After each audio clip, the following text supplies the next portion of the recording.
Hello guys, നിങ്ങളൊരു Christopher Nolan ഫാനാണോ? ഞാനൊരു Christopher Nolan ഫാനാണ്.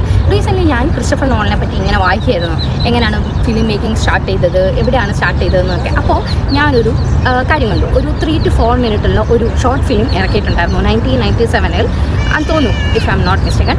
പിന്നെ ഡൂഡിൽ ബഗ് എന്നാണ് ഷോർട്ട് ഫിലിമിൻ്റെ പേര്. ഇതിൽ ഒരൊറ്റ കഥാപാത്രമേ ഉള്ളൂ. ആ കഥാപാത്രത്തിനെ നമുക്ക് എക്സ് എന്ന് വിളിക്കാം. ഈ എക്സിനെ, പ്രസൻറ്റിലുള്ള എക്സിനെ ഫ്യൂച്ചറിലുള്ള എക്സ് വന്ന് കൊല്ലാണ്, ഫ്യൂച്ചറിലുള്ള എക്സിനെ വീണ്ടും ഒരു എക്സ് വന്ന് കൊല്ലാം. അങ്ങനെ ഒരു ഇൻഫിനിറ്റി ലൂപ്പ് പോലെയാണ് ഇത് പോകുന്നത്. പലരുടെയും പെർസ്പെക്റ്റീവിൽ ഇത് പല രീതിയിലായിരിക്കും കേട്ടോ നിങ്ങൾക്ക് തോന്നുന്നത്. നിങ്ങളെല്ലാവരും എന്തായാലും ഇങ്ങനെ ഈ ഷോർട്ട് ഫിലിം കണ്ടു നോക്കുക, doodle bug. If you are A Christopher Nolan fan.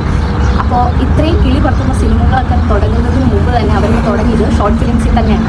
അപ്പോൾ നിങ്ങളുടെ ഫിലിം മേക്കിംഗ് ഡ്രീംസൊക്കെ എന്തെങ്കിലുമൊക്കെ എല്ലാം ശരിയാവുമെന്ന് വിചാരിക്കും. നിങ്ങളെല്ലാവരും ഈ ഷോർട്ട് ഫിലിം കണ്ടിട്ട് നിങ്ങൾക്ക് എന്താ മനസ്സിലായത്, അല്ലെങ്കിൽ നിങ്ങളുടെ പെർസ്പെക്റ്റീവ് നിങ്ങൾക്ക് എന്താ തോന്നുന്നതെന്ന് കമൻറ്റ് സെക്ഷനിൽ വന്നിട്ട് പറയാം. അപ്പോൾ ശരി, ഓക്കെ, ബൈ.